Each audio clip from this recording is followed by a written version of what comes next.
اسی لیے یہ بھی کٹ جائے گا, لہٰذا حسب بالا میں سے کوئی نہیں, یعنی کہ ای آپشن درست جواب ہو جائے گا. یہاں پر جو ورڈ غلط ہے وہ ورڈ گجل ہے. گجل نہیں ہوتا ہے بلکہ غزل ہوتا ہے. ٹھیک ہے, اردو شاعری کی سب سے خطرناک صنف سخن ہے غزل,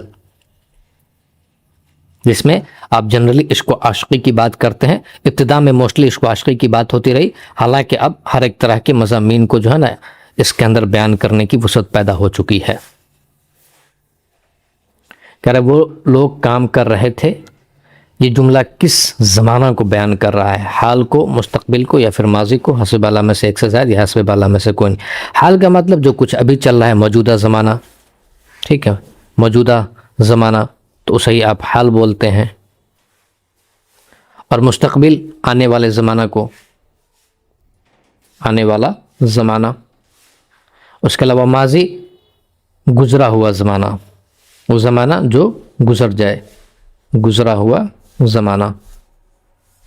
تو آپ نے بتانا ہے کہ وہ لوگ کام کر رہے تھے, تو لفظ تھے جو ہے نا وہ ماضی کو انڈیکیٹ کرتا ہے. کس کو انڈیکیٹ کرتا ہے؟ ماضی کو, جسے انگلش میں آپ پاسٹ بولتے ہیں. وہ جو گزر چکا ہے اسے ہی آپ پاسٹ بولتے ہیں, تو یہ ماضی کو بتا رہا ہے, لہٰذا ماضی ہمارا درست جواب ہو جائے گا, یعنی کہ آپشن نمبر سی ہمارا درست جواب ہے. ذیل میں شعر کی جمع کیا ہوگی؟ یعنی آپ کو بتانا ہے کہ لفظ شعر کی جمع کیا ہوگی. اشعار ہوگی, شعراء ہوگی, یا پھر شاعر ہوگی. حسب والا میں سے ایک سے زائد یا پھر کوئی نہیں. تو لفظ شعر کی جمع جو ہے وہ اشعار آتی ہے, تو آپشن نمبر اے درست جواب ہو جائے گا. لفظ شاعر کی جمع جو ہے نا وہ شعراء آتی ہے. یہ جو آپ شعراء دیکھ رہے ہیں یہ لفظ شاعر کی جمع ہے, لہذا آپشن نمبر اے درست جواب ہے. This is your second last question. کہہ رہا ہے کہ دوست کا مترادف بتانا. مترادف کہتے ہیں وہ الفاظ جو معنی میں ایک دوسرے سے ملتے جلتے ہوں. دشمن, بھائی, یا پھر رفیق. تو دیکھیے دشمن بھی جواب نہیں ہوگا, نہ ہی بھائی ہوگا, بلکہ رفیق اس سوال کا درست جواب ہو جائے گا, کیونکہ رفیق کے معنی بھی دوست کے ہی آتے ہیں, اور ایون جلیس اس ورڈ کے معنی بھی دوست کے ہی آتے ہیں. تو دوست کا مترادف رفیق بھی ہو جائے گا اور جلیس بھی ہو جائے گا, تو آپشن نمبر سی درست جواب ہو جائے گا. کہہ رہا ہے this is your last question on your screen. آگ بگولا ہونا کا کیا مطلب ہے؟ آگ لگ جانا, بہت خفا ہونا, یا پھر بھوک لگنا. ہم نے اسے پہلے بھی بتایا تھا, یہ محاورہ ہے. بائی دا وے پہلی بات تو آپ یہ جان لیجئے کہ یہ کیا ہے, یہ محاورہ ہے. اب آپ یہ کیسے جانیں گا کہ یہ محاورہ ہے؟ تو دیکھیے محاورہ کے لاسٹ میں لفظ نا ہوتا ہے. یہ جو آپ نا دیکھ رہے ہیں نا, یہ نا انڈیکیٹ کرتا ہے, یہ بتاتا ہے کہ یہ محاورہ ہے. اور محاورہ جب بھی یوز ہوتا ہے وہ اپنے مجازی معنی میں استعمال ہوتا ہے. کہاں یوز ہوتا ہے؟ مجازی معنی میں استعمال ہوتا ہے, کبھی بھی اپنے لفظی یا حقیقی معنی میں استعمال نہیں ہوتا ہے. اگر آپ کو یہ چیزیں ذہن نشی ہو گئی ہو تو آپ آسانی سے اس کا جواب دے دیں گے. تو پھر بتائیے کہ آگ بگولا ہونا کا کیا مطلب ہوگا؟ آگ لگ جانا, تو یہ تو میننگ ہوگا ہی نہیں. ٹھیک ہے, بھوک لگنا, تو یہ بھی میننگ نہیں ہوگا. تو پھر آپ بتائیے کیا جواب ہوگا؟ تو obviously آپشن نمبر بی درست جواب ہو جائے گا. ہاں پناہ کے معنی کیا ہوتے ہیں؟ آرام گاہ, دنیا جہاں, یا دنیا کو پناہ دینے والا. حسب بالا میں سے ایک سے زائد یا پھر حسب بالا میں سے کوئی نہیں. آپ کو 4-5 سیکنڈ کا پوز ملے گا تاکہ آپ جو ہے نا اس کا جواب دے سکیں, یا پھر آپ ویڈیو روک کر کے بھی جواب دے سکتے ہیں. تو اس کا میننگ نہ تو اے ہوگا اور نہ ہی بی ہوگا, بلکہ میننگ ہوگا دنیا کو پناہ دینے والا, یعنی کہ سی ہمارا درست جواب ہو جائے گا اس سوال کا. دیکھیے جہاں کے معنی دنیا یا عالم کے ہوتے ہیں اور پناہ کے معنی ہوتے ہیں پناہ دینے والا کے. اور بادشاہوں کے تعظیم کے لیے جہاں پناہ کا لفظ استعمال کیا جاتا تھا تو اس سے مراد ہوتا ہے دنیا کو پناہ دینے والا. اب کہہ رہا ہے کہ اقتباس میں کون سا لفظ ہے جس کے معنی نوازش اور مہربانی کے نکلتے ہیں؟ خاکسار, حقیر, یا پھر ہنرمند.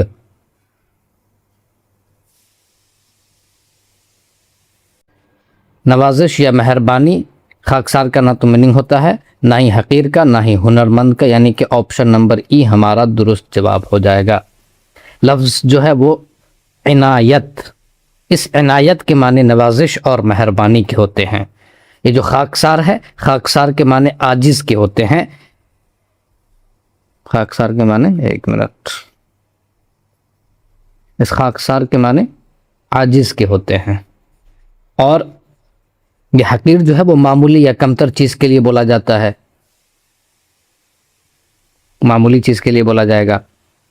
اور یہ جو ہنرمند ہے تو کوئی بندہ جس کے اندر صلاحیت ہو، کوئی لیاقت ہو، تو اس کے لیے یہ ورڈ ہنرمند یوز ہوتا ہے۔ تو اس میں سے کوئی ایسا لفظ ہے ہی نہیں جس کا جو ہے نا نوازش یا مہربانی میننگ نکلے۔ ہم نے بتایا کہ نوازش اور مہربانی کا جو ہے نا وہ عنایت ہوتا ہے، لہٰذا ہمارا آپشن نمبر ای درست جواب ہو جائے گا۔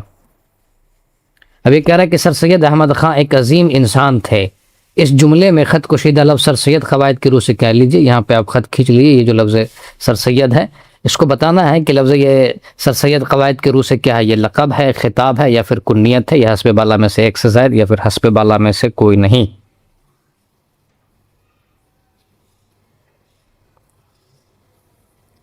دیکھیے لقب اس نام کو کہتے ہیں جو عوام کی طرف سے دیا جاتا ہے۔ جب کوئی بندہ کوئی ایکسٹرا آرڈینری کام کرتا ہے، کوئی کسی فیلڈ میں اچھا کام کرتا ہے تو اسے لقب دیا جاتا ہے، اور یہ لقب عوام کی طرف سے ملتا ہے۔ اور یہ جو خطاب ہے یہ خطاب حکومت عطا کرتی ہے، یہ حکومت کی طرف سے ملتا ہے۔ اور یہ جو کنیت ہے یہ کنیت کسی رشتے کی وجہ سے، ماں باپ یا پھر بھائی بہن اس طرح کی کسی رشتے کی وجہ سے آپ کو جو ہے نا کنیت کا استعمال کیا جاتا ہے۔ کس کی وجہ سے؟ رشتے کی وجہ سے۔ جیسے آپ کہتے ہیں ابن خطاب، ابن مریم، تو یہ کنیت ہو جاتا ہے۔ لقب کی اگر ہم مثال میں بات کریں تو جیسے کہ قائد اعظم، آپ نے شاید یہ ورڈ سنا ہو زندگی میں، پاکستانی لوگ خاص کر کے یہ لفظ زیادہ استعمال کرتے ہیں، تو یہ لقب کی مثال ہو جائے گی۔ اس کے علاوہ اگر آپ کو لقب کی اور بھی مثالیں لینی ہیں، جیسے کہ بابا اردو، مولوی عبدالحق صاحب کو بابا اردو کہا جاتا ہے، تو ایک بندے نے انہیں بابا اردو کہہ کر کے پکارا تھا، تو وہ بھی لقب ہے۔ تو یہ سب لقب کے کیٹیگری میں آ جاتا ہے۔ خطاب جو حکومت عطا کرے وہ خطاب ہوتا ہے، جیسے خان بہادر۔ اسی طریقے سے یہ جو لفظ سر ہے یہ سر سید احمد خان کو برٹش حکومت نے دیا تھا۔ کس نے دیا تھا؟ انگریز کی جو حکومت تھی اس زمانے میں، تو انہوں نے سر سید احمد خان صاحب کو سر کا خطاب دیا تھا، لہٰذا یہ ان کے نام کا پارٹ ہی بن گیا، اس لیے اب ہم انہیں سر سید کہہ کر کے ہی پکارتے ہیں۔ تو ہمارا درست آپشن یعنی کہ بی ہمارا درست جواب ہو جائے گا، بی درست جواب ہو جائے گا۔ کہہ رہا ہے چاقو تیز ہے، اس جملے میں چاقو قواعد کی روح سے کیا ہے؟ صفت نسبتی ہے، اسم ظرف ہے، یا پھر اسم آلہ ہے؟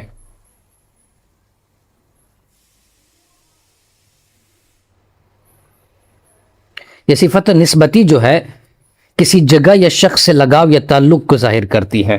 کیا ظاہر کرے گی؟ یہ لگاؤ یا پھر تعلق کو ظاہر کرے گی، لگاؤ یا پھر تعلق، اس چیز کو یہ ظاہر کرے گی۔ جیسے آپ کہتے ہیں کشمیری شال، تو یہاں پر جو لفظ کشمیری ہے، کشمیری، تو یہ کشمیری لگاؤ کو بتائے گا، لہٰذا یہ صفت نسبتی ہو جائے گا۔ اسی طریقے سے آپ کہتے ہیں دہلوی، اسی طریقے سے جیسے بہاری، اسی طریقے سے لکھنوی، تو یہ سارے کے سارے صفت نسبتی کی کیٹیگری میں آ جاتے ہیں۔ اب یہ کہہ رہا ہے اسم ظرف، تو اسم ظرف جو ہے وہ کسی جگہ یا وقت کے نام کو اسم ظرف کہتے ہیں، کسی جگہ یا وقت کو جو بتاتا ہے اسے ہی ہم اسم ظرف کہتے ہیں۔ اسی وجہ سے اسم ظرف کی دو قسمیں ہیں، ایک ہے اسم ظرف زمان اور ایک ہے اسم ظرف مکان۔ اس کے اگزامپل میں جیسے کہ آپ مسجد، صبح، شام، اسکول، یہ سب چیزیں آپ اس کے کیٹیگری میں آ جاتی ہیں، اس کے اگزامپل میں آ جاتا ہے۔ اور یہ تیسرا چیز آپ کو کہہ رہا ہے اسم آلہ، کسی بھی ہتھیار یا پھر اوزار کے نام کو اسم آلہ کہتے ہیں۔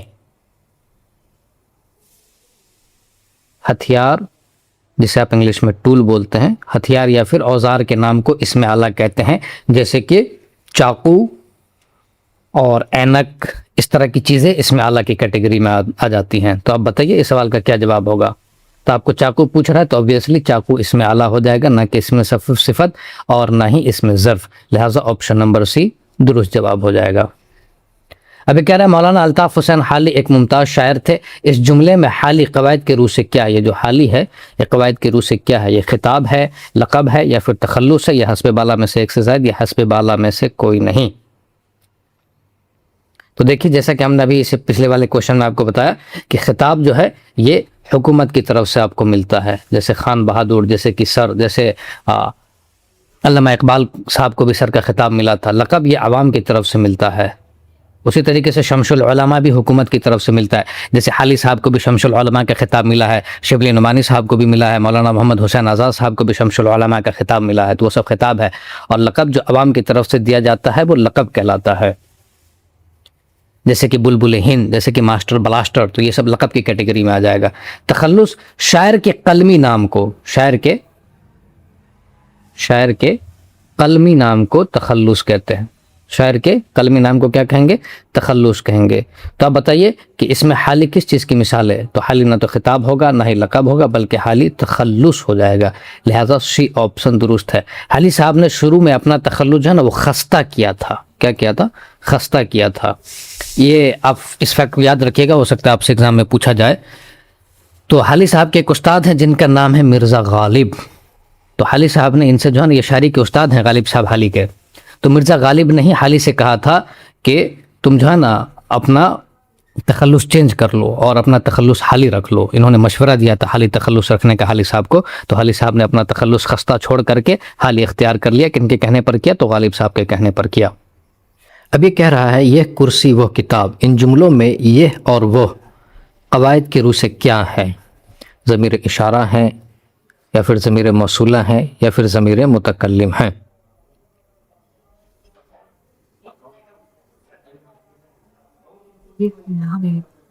تو یہ جو ہے ضمیر اشارہ ہے، اور یہ اشارہ قریب کے لیے آتا ہے اور وہ اشارہ بعید کے لیے آتا ہے، یعنی ہم یہ کا استعمال قریب کے لوگوں کے لیے کرتے ہیں اور وہ کا استعمال دور کے لوگوں کے لیے کرتے ہیں۔ اب یہ کہہ رہا ہے ضمیر موصولہ، تو آپ یہاں پہ یہ بھی جان لیجئے کہ ضمیر موصولہ کسے کہتے ہیں۔ تو ضمیر موصولہ وہ ضمیر ہے جو جملوں کا باہمی تعلق قائم کرے، کیا کرے؟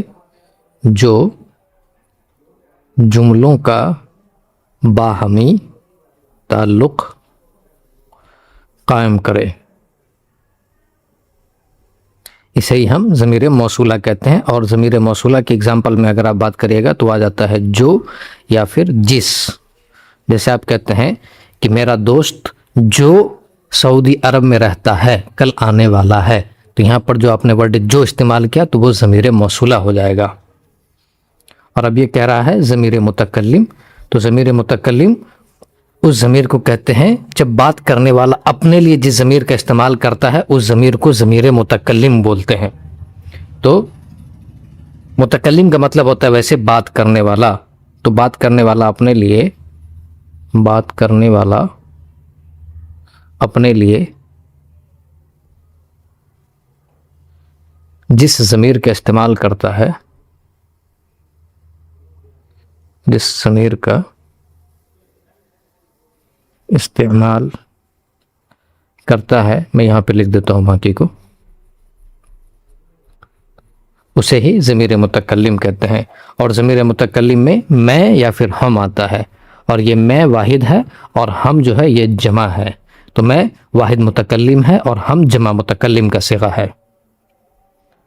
تو یہ کہہ رہا ہے کہ اس میں آپ کو بتانا ہے کہ یہ اور وہ کیا ہے، تو یہ اور وہ ضمیر اشارہ ہے، اور یہ جو ہے نا ضمیر اشارہ قریب ہے اور وہ ضمیر اشارہ بعید ہے۔ حضرت داغ دہلوی کے 4 دیوان ہیں، اس جملے میں لفظ 4 قواعد کے روح سے کیا ہے؟ اس میں ذات ہے، اس میں صوت ہے، یا پھر اس میں کیفیت ہے، یا حسب بالا میں سے ایک سے زائد، یا حسب بالا میں سے کوئی نہیں۔ دیکھیے اس میں آپشن نمبر ای تھوڑا کٹ گیا ہے تو اسے گھبرائیے گا نہیں، آپ پھر بھی جواب دے سکتے ہیں اور سمجھ سکتے ہیں۔ لفظ 4 جو ہے یہ گنتی کو بتا رہا ہے، کس کو بتا رہا ہے؟ ایک گنتی کو بتا رہا ہے، ایک عدد کو بتا رہا ہے، لہٰذا اس کا جواب جو ہے وہ حسب بالا میں سے کوئی نہیں، یعنی کہ ای آپشن ہو جائے گا۔ تو آپ یہاں پہ جان لیجئے کہ اس میں ذات کسے کہتے ہیں، اور اس میں صوت کسے کہیں گے، اور پھر اس میں کیفیت کسے کہیں گے، اس تینوں کو جان لیجئے۔ اس میں ذات جو کسی چیز کی حقیقت کو، جو کسی چیز کی حقیقت کو دوسری چیز سے الگ کرے،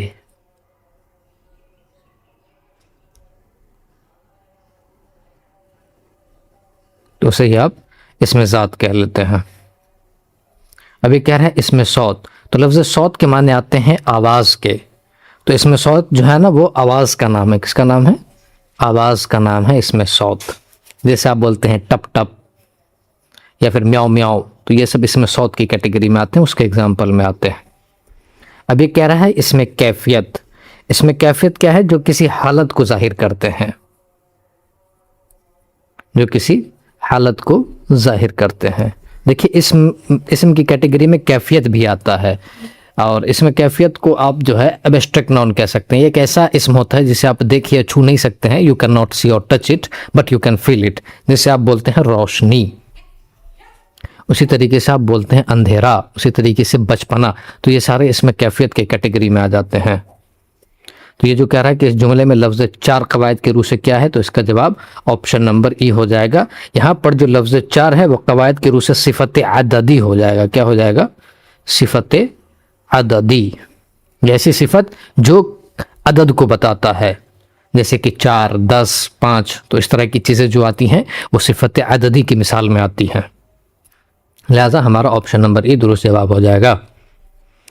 اب یہ کہہ رہا ہے کہ صحیح املا کی آپ کو نشاندہی کرنی ہے، تانیم، تعظیم یا تعظیم، حسب بالا میں سے ایک سے زائد یا حسب بالا میں سے کوئی نہیں، انہیں آپ کو بتانا ہے کہ اس میں سے کس کا املا درست ہے۔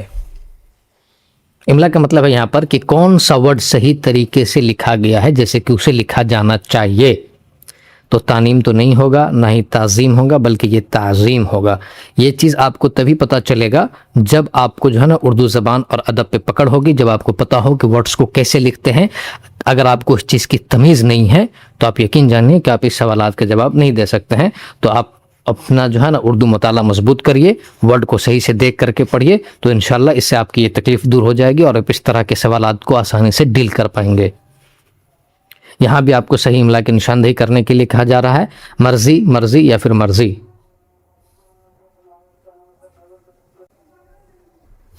یہاں پر یہ ورڈ جو ہے نا یہ ایسے لکھا ہوا ہے، ٹھیک ہے، اس طریقے سے مرضی۔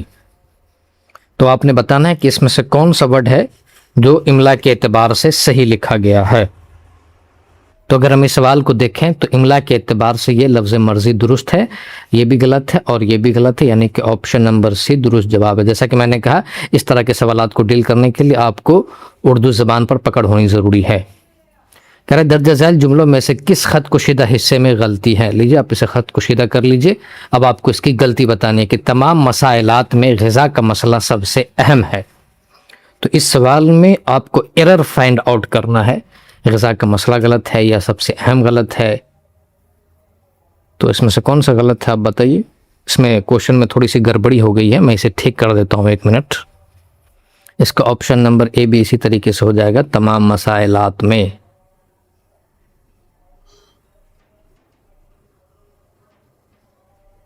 تو اب بتائیے کہ کون سا حصہ غلط ہے، یہ والا غلط ہے، اے غلط ہے یا بی غلط ہے یا پھر سی غلط ہے۔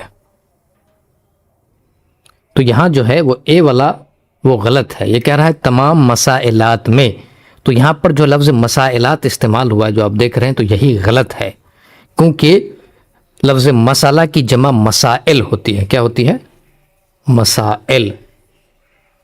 پھر اس مسائل کا دوبارہ جمع اردو زبان میں نہیں بنایا جاتا ہے، اس لحاظ سے یہ غلط ہو جائے گا۔ یہ کہہ رہا ہے تمام مسائلات میں، بلکہ یہاں پہ ہونا چاہیے تھا تمام مسائل میں غذا کا مسئلہ سب سے اہم ہے۔ جیسے ہم کہتے نہیں ہیں کہ ہمارے پاس بہت سارے مسائل ہیں، ہم تو یہ کہتے ہیں کہ ہمارے پاس بہت سارے مسائلات ہیں، ایسے نہیں بولا جاتا ہے۔ تو وہاں سے بھی آپ پکڑ سکتے ہیں، لہٰذا یہاں پر جو غلط ہے وہ غلط آپشن نمبر اے ہے، اور ہم سے پوچھا ہی غلط جا رہا ہے، لہٰذا آپشن نمبر اے درست جواب ہو جائے گا۔ وہ کہہ رہا ہے کہ درج ذیل جملے کے کس خط کشیدہ حصے میں غلطی ہے؟ یہاں بھی آپ کو غلطی ہی فائنڈ آؤٹ کرنی ہے کہ ہمارے سماج میں جہیز ایک لعنت ہے، اسے ختم کرنا چاہیے۔ تو بتائیے ہمارے سماج میں جہیز ایک لعنت ہے، اسے ختم کرنا چاہیے۔ ڈی آپشن ہو جائے گا حسب بالا میں سے ایک سے زائد، اور ای ہوگا اس میں سے کوئی نہیں۔ تو بتائیے کون سا حصہ ہے جو غلط ہے۔ اگر ہم اس کوشچن کو دیکھتے ہیں تو اس کا یہ پہلا والا حصہ ہمارے سماج میں، دوسرا حصہ کہہ رہا ہے جہیز ایک لعنت ہے، تیسرا کہہ رہا ہے اسے ختم کرنا چاہیے۔ تو اس میں گرامیٹیکل کوئی بھی ایرر نہیں ہے، یہاں کوئی بھی غلطی نہیں ہے، لہٰذا ہمارا آپشن نمبر ای درست جواب ہو جائے گا۔ ابھی آپ سے پوچھا جا رہا ہے کہ 4 چاند لگانا اس کا کیا مطلب ہے؟ ویسے یہ 4 چاند لگانا جو ہے نا یہ محاورہ ہے، اور محاورہ کی پہچان یہ ہے کہ اس کے آخر میں